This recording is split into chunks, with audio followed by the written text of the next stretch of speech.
விநாயகனே போற்றி. ஓம் வினைகள் தீர்ப்பவனே போற்றி. ஓம் அரச மரத்தடி அமர்ந்தவனே போற்றி. பொன்னையும் மாப்பிளை அழைச்சிட்டு வாங்கோ. ஓம் ஆறுமுகன் சோதரனே போற்றி. ஓம் இமவான் சந்ததியே போற்றி. ஓம் இடரை களைபவனே போற்றி. ஓம் ஈசன் தலைமகனே போற்றி. சாரி ஸ்வேதா, பூஜை அது இதுன்னு ஒன்று தொல்லை பண்ணிக்கிட்டே இருக்கும். இல்ல பரவாயில்ல அத்தை.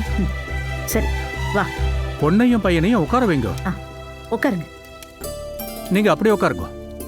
வா. நீங்க இங்க உட்காருங்க.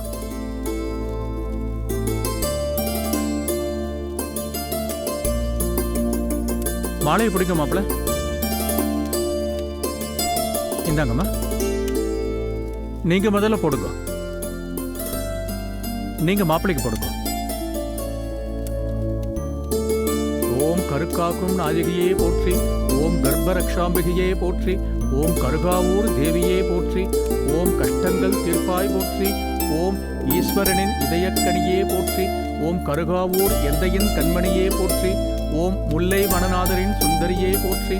ஓம் மூவுலகும் காக்கும் அன்னையே போற்றி. ஓம் மைந்தன் வேண்ட வரும் தருவாய் போற்றி. கலசத்துல போடுங்க. ஓம் எங்கும் தீராத குறை தீர்ப்பவளே போற்றி.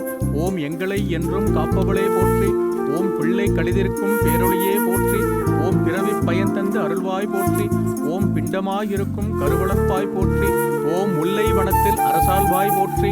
ஓம் நற்றவத்திற்கு அருளும் நாயகியே போற்றி. எல்லாம் நல்லபடியா நடந்து முடிஞ்சது. 2 பேரும் எழுதிருங்க. ஓம் சங்கடங்கள் தீர்க்கும் சங்கரியே போற்றி. ஓம் சார்ந்து நிற்போரே ரட்சிப்பாய் போற்றி. ஓம் பெண்கள் கருவறையை காப்பவளே போற்றி. கற்பூர ஆரத்தி எடுத்துக்கோ. கொள்ளேன் மனத்தின் என் கோலமல்லாது என்பர் கூட்டம் தன்னை உள்ளேன் பரசமயம் விரும்பேன். வியன் மூவுலகுக்கு உள்ளே அனைத்தனுக்கும் புறம்பே உள்ளத்தே விளைந்த கல்லே கழிக்கும் களியே அழியையின் கண்மணியே.